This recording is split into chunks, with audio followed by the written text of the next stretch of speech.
Hello everyone, I am Ajit Mandal, Assistant Professor, Department of Commerce, AS College Deoghar.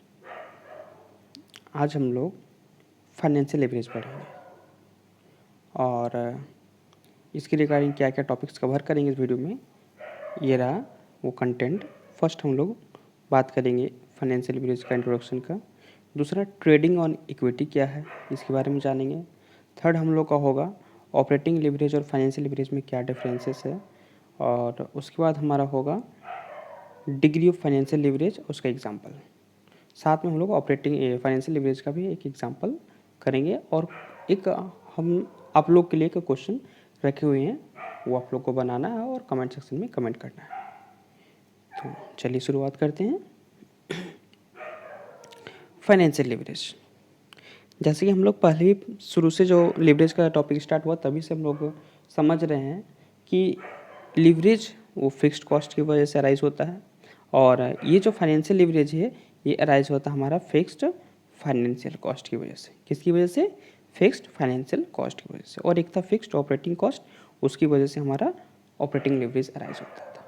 But अभी हम लोग बात कर रहे हैं फाइनेंशियल लिवरेज का। तो फाइनेंशियल लिवरेज अराइज क्यों होता है?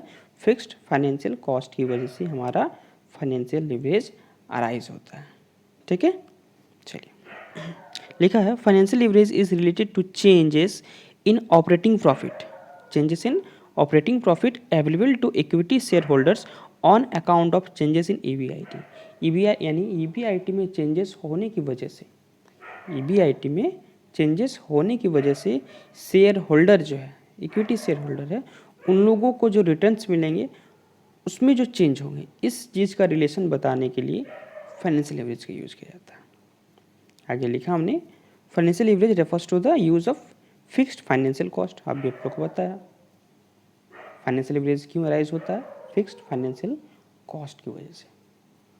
आप लोगों के लिए एक होमवर्क है, आप लोग क्या कीजिए, कमेंट सेक्शन में कमेंट करके ये बताइए कि फिक्स्ड फाइनेंशियल कॉस्ट का एक एग्जाम्पल, एटलीस्ट एक एग्जाम्पल बताइए, कमेंट कीजिएगा ज़रूर।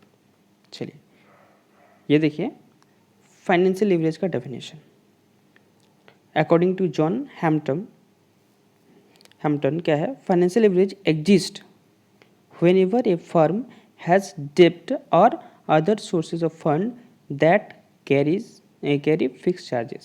यानी फाइनेंशियल लिवरेज कब एग्जिस्ट करता है? जब डेप्ट जो है वो यूज़ करता है फर्म, या फिर कोई भी अदर सोर्स जिसका फिक्स चार्ज होता है, जिसका कुछ ना कुछ फिक्स चार्ज होता है, उसकी वजह से फाइनेंशियल लिवरेज एग्जिस्ट करता है। आगे देखते हैं हम लोग अकॉर्डिंग टू गिथमैन। गिथमैन ने क्या बोला देखिए, आई थिंक स्पेलिंग मिस्टेक है इसका, कोई नहीं। क्या है कि ability of a firm to use, ability of a firm to use fixed financial charges, fixed financial charges to magnify the effect of changes in EBIT on the firm's earning per share in is financial leverage. Financial leverage क्या है कि fix charges, fixed financial charges की वजह से क्या होता है, जो मैग्नीफाई करता है, जो इन्हांस करता है, इंक्रीमेंट करता है क्या, ईपीएस में, अर्निंग पर शेयर में, उसे हम लोग क्या बोलते हैं? फाइनेंशियल लिवरेज बोलते हैं। ठीक है, आते हैं नेक्स्ट स्लाइड में। अब देखिए यहाँ पे एक टॉपिक आपको लग रहा है कि कोई नया टॉपिक है, बट ऐसा कुछ नहीं है, ये फाइनेंशियल लिवरेज को ही रिप्रेजेंट करता है, जिसका नाम है ट्रेडिंग ऑन इक्विटी। देखिए यहाँ पे लिखा हमने financial leverage is sometimes termed as trading on equity, यानी कभी कभी फाइनेंशियल लिवरेज को ट्रेडिंग ऑन इक्विटी भी कहा जाता है। ठीक है, but most of the authors का क्या मानना है कि फाइनेंशियल मैनेजमेंट में हम लोग ट्रेडिंग ऑन इक्विटी कब कहेंगे? जब हमारा फाइनेंशियल लिवरेज फेवरेबल होता है। कब होता है? जब हमारा फाइनेंशियल लिवरेज फेवरेबल होता है, उस कंडीशन को हम लोग ट्रेडिंग ऑन इक्विटी कहेंगे। क्या कहेंगे? Trading on equity. फेवरेबल का मतलब पॉजिटिव में रहेगा। किस में रहेगा? पॉजिटिव। देखिए यहाँ पे नेक्स्ट पॉइंट हमने लिखा भी है कि financial leverage may be favourable और अनफेवरेबल। फेवरेबल भी हो सकता है और अनफेवरेबल भी हो सकता है। प्रीवियस वीडियो में हमने आप लोगों को ऑपरेटिंग लीवरेज का 3 कंडीशन दिखाया था, पॉजिटिव, नेगेटिव एंड इन्फिनाइट। इसी तरह इसका भी 3 कंडीशन होगा।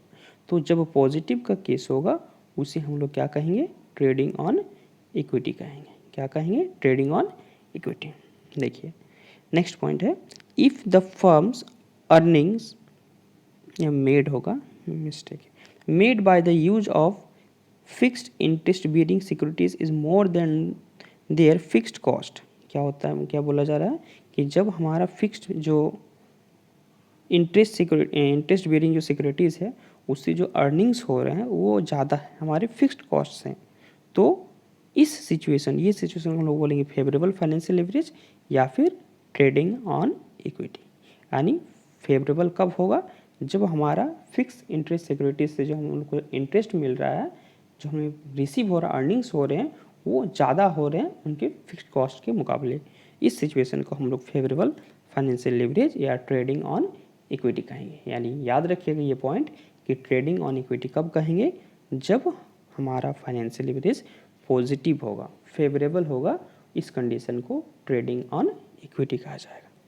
ठीक है, next point, if the firm earns less than the cost of borrowed fund, यानी जितना हमने बोरो फंड किया है, फंड को बोरो किया है, उसका कॉस्ट से अगर हम लोग लेस कम अगर अर्न करते हैं तो इस सिचुएशन को हम लोग क्या बोलेंगे, नेगेटिव या unfavourable financial leverage.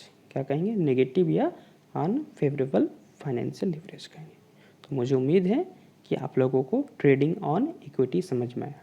Trading on equity का मतलब बस इतने याद रखना है कि फेवरेबल फाइनेंशियल लिवरेज को ही ट्रेडिंग ऑन इक्विटी कहा जाता है।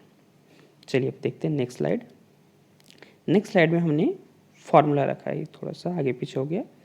फॉर्मूला क्या है, financial leverage, FL, financial leverage equal to क्या है, ईबीआईटी डिवाइड बाय ईबीटी। अब फॉर्मूला को याद कैसे रखना है, तो आप लोगों को मैंने एक इनकम स्टेटमेंट का फॉर्मेट बताया था प्रीवियस वीडियो में, बस उसी को याद रखना है। बट फिर एक बार हम रिपीट कर दे रहे हैं। सबसे पहले हम लोग लिखते हैं उसमें सेल्स, माइनस करते हैं वेरिएबल कॉस्ट तो निकलता है कंट्रीब्यूशन, उसमें माइनस करते हैं फिक्स्ड कॉस्ट तो निकलता है हमारा ईबीआईटी, और ईबीआईटी का दूसरा नाम हमारा होता है ऑपरेटिंग प्रॉफिट। इसमें से, इस ईबीआईटी में से हम लोग क्या करते हैं, इंटरेस्ट को माइनस करते हैं तो हमारा निकलता है ईबीटी।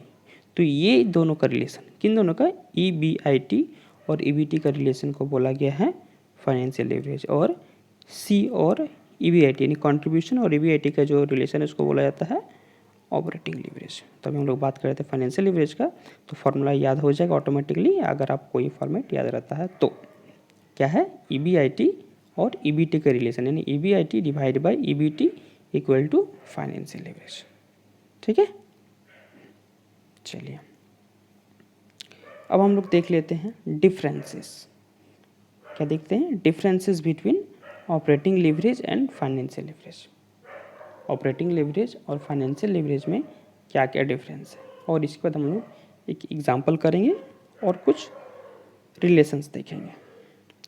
तो क्या डिफरेंस है ऑपरेटिंग लिवरेज और फाइनेंशियल लिवरेज में, तो ऑपरेटिंग लिवरेज कब अराइज होता है, जब हम लोग ऑपरेटिंग फिक्स्ड कॉस्ट, क्या करते हैं हम लोग, ऑपरेटिंग फिक्स्ड कॉस्ट का यूज़ करते हैं। ऑपरेटिंग फिक्स्ड कॉस्ट की यूज़ करने की वजह से जो लिवरेज अराइज होगा उसे हम लोग ऑपरेटिंग लिवरेज करेंगे, और फाइनेंशियल फिक्स्ड कॉस्ट की यूज़ करने की वजह से जो लिवरेज अराइज होगा that will be known as financial leverage. दूसरा पॉइंट है मेजर्स। देखिए ऑपरेटिंग लिवरेज क्या करता है, फिक्स्ड ऑपरेटिंग कॉस्ट के इफेक्ट को मेजर करता है, और ये इंटरेस्ट एक्सपेंसेस वही that is fixed financial cost के इफेक्ट को मेजर करता है।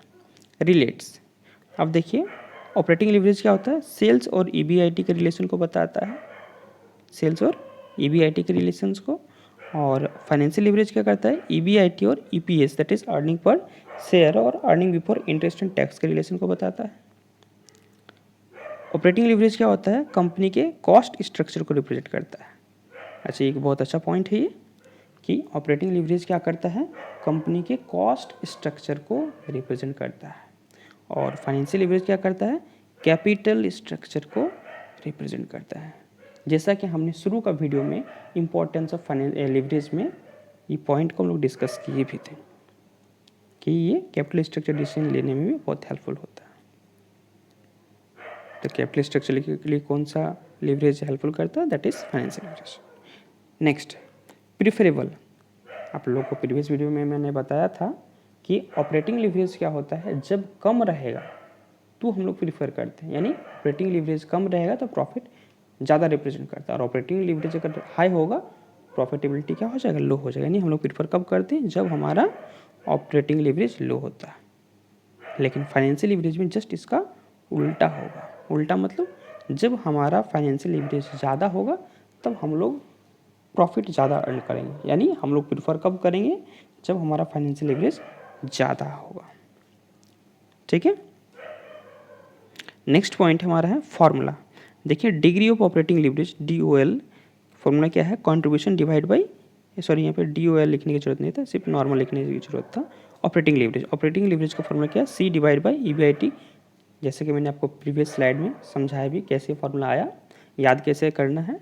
और इसका फॉर्मूला है EBIT divide by EBT। Risk, इसका भी मैंने चर्चा किया था प्रीवियस वीडियोज़ में। रिस्क जो है, ऑपरेटिंग लीवरेज किस रिस्क की ओर इशारा करता है? किस रिस्क को रिप्रेजेंट करता है? बिजनेस रिस्क को। और फाइनेंशियल लीवरेज फाइनेंशियल रिस्क को। ऑपरेटिंग लीवरेज बिजनेस रिस्क को रिप्रेजेंट करता है, जबकि फाइनेंशियल लीवरेज फाइनेंशियल रिस्क को रिप्रेजेंट करता है। ठीक है। चलिए, ये था हमारा difference between operating leverage and financial leverage. अब हम लोग नेक्स्ट स्लाइड में देखते हैं। तो ये हमारा रिलेशन है फाइनेंशियल लीवरेज का EBIT के साथ या EPS के साथ बोल सकते हैं। तो अगर आपने मेरा ऑपरेटिंग लीवरेज का अगर वीडियो देखा होगा, उसका रिलेशन को अगर समझ में आया होगा आपको, तो इस फाइनेंशियल लीवरेज का जो रिलेशन है, इसको समझने में एक ज़रा भी दिक्कत नहीं होने वाला।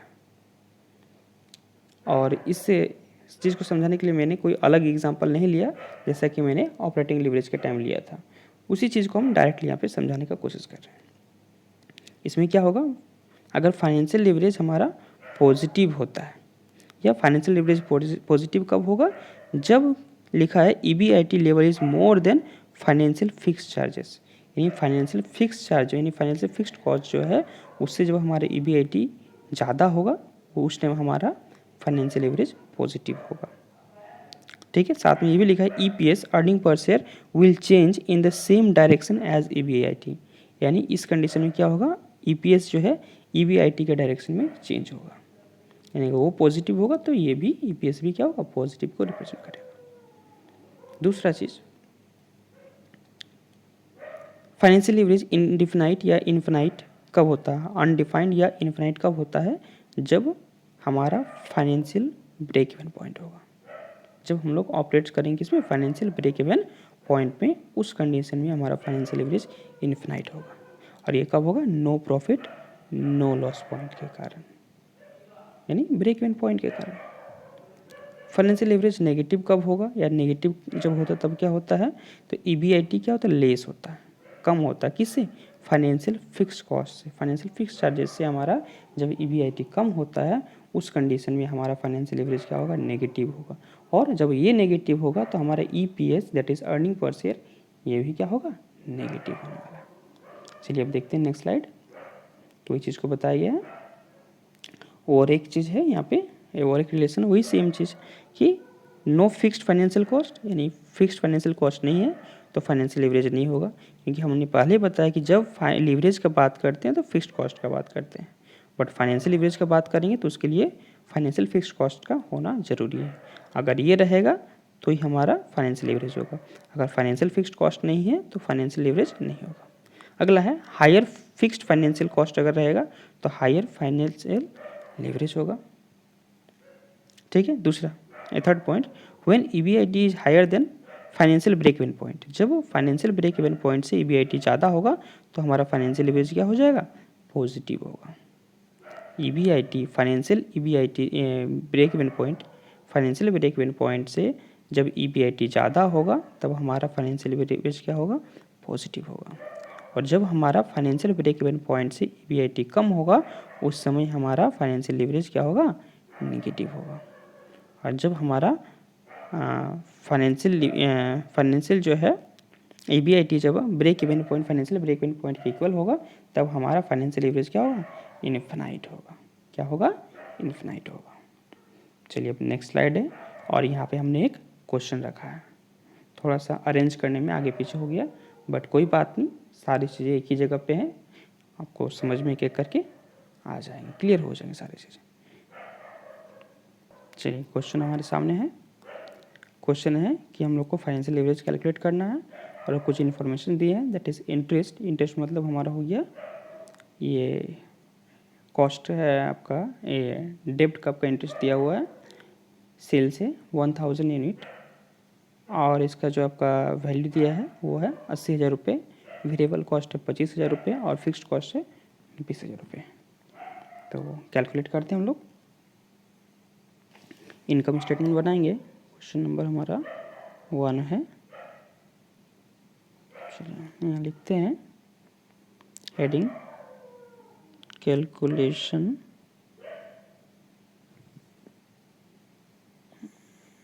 Of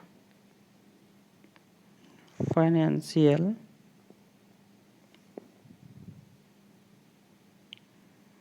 leverage.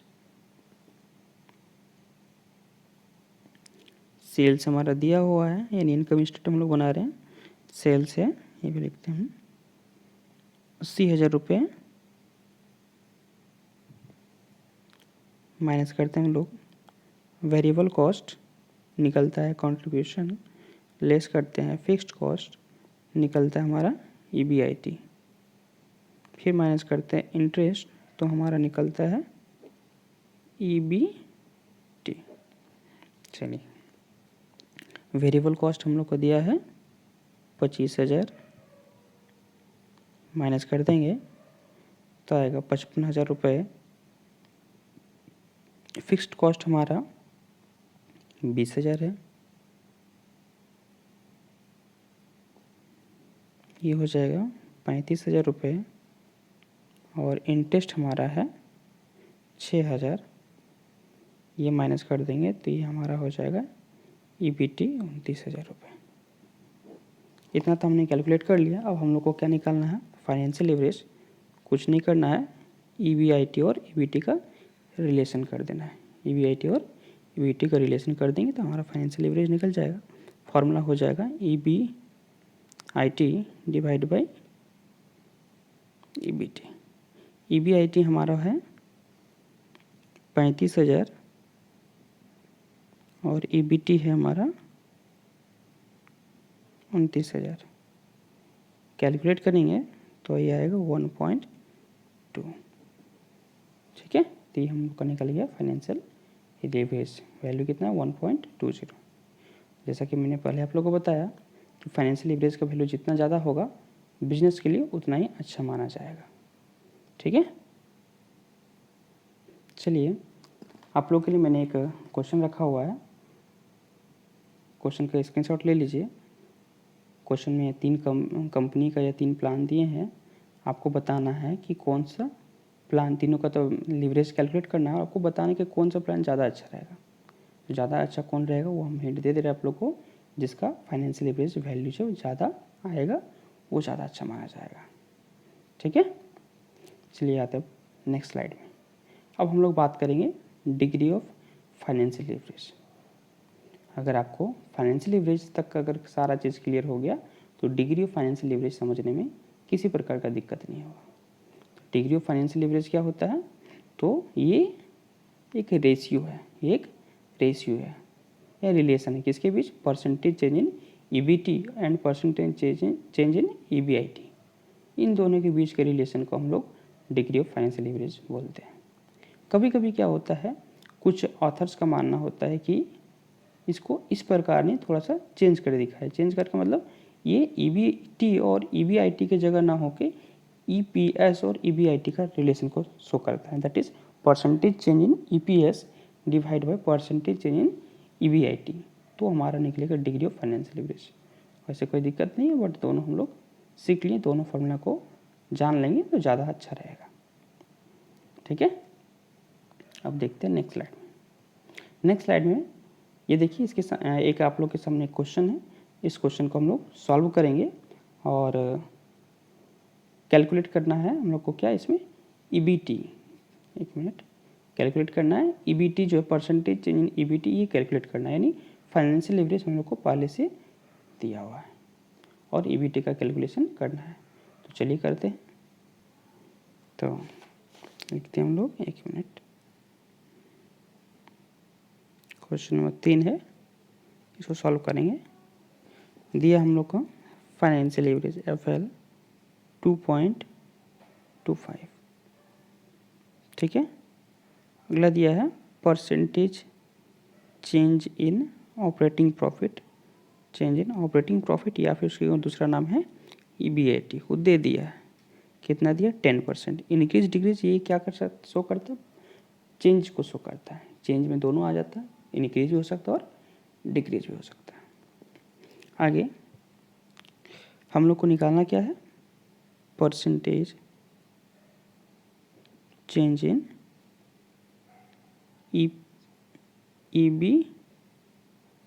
EBT। तो लिखते हैं formula, degree of financial DFL, degree of financial leverage. Formula हो जाएगा percentage change in EBT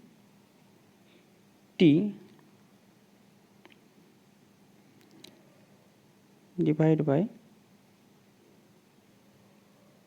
percentage change in EBIT, या फिर इसका दूसरा नाम है operating profit. Degree of financial leverage या फाइनेंशियल लीवरेज दिया हुआ है 2.25, परसेंटेज चेंज इन EBIT नहीं दिया हुआ है, उसको लिख लेते हैं percentage change in EBT divide by percentage change in EBIT दिया है 10% है। अब निकालेंगे percentage change in EBT equal to, इसको दोनों मल्टीप्लाई हो जाएगा, दैट इज 22.5% होगा। इसका मतलब क्या हुआ कि अगर EBIT में 10% इंक्रीज होता, परसेंटेज चेंज बोला गया था ना क्वेश्चन में, इंक्रीज हो रहा है, अगर 10% इंक्रीज होता है किसमें, EBIT में, तो हमारा EBT में क्या होगा, ये 22.5% इंक्रीज हो जाएगा। अगर कहने का मतलब बोलें तो आपका फाइनेंशियल लीवरेज और ये जो है EBIT, इसमें कैसा रिलेशन है, पॉजिटिव रिलेशन है, एक बढ़ेगा तो दूसरा भी बढ़ेगा, ठीक है। तो देखने को क्या मिला हम लोग को कि अगर EBIT में 10% इंक्रीज होता है तो इसकी वजह से हमारा EBT में 22.5% का इंक्रीज हो जाएगा, ठीक है। आई होप कि सारा चीज़ आप लोग को समझ में आ रहा होगा। तो अब हम लोग क्या करते हैं, अगर आप लोग को ये सारा चीज़ समझ में आ गया तो नेक्स्ट स्लाइड में मैंने एक क्वेश्चन रखा है, ये है क्वेश्चन, आप लोगों को क्या कैलकुलेट करना है, परसेंटेज चेंज इन EBIT में कितने % चेंज हुआ, इस चीज़ को आप लोगों को बताना है। आप लोग इसका कैलकुलेशन कीजिए और कमेंट सेक्शन में कमेंट ज़रूर कीजिएगा आपका आंसर कितना आया। चलिए, तो ये था हमारा पूरा का पूरा फाइनेंशियल लीवरेज और डिग्री ऑफ फाइनेंशियल लीवरेज। साथ में हमने चर्चा किया इस वीडियो में difference between financial leverage and operating leverage, और एक चीज़ ट्रेडिंग और इक्विटी का भी हमने चर्चा किया, और इसी के साथ हमारा पूरा का पूरा फाइनेंशियल लीवरेज कंप्लीट हो जाता है, ठीक है। Thank you for watching my video.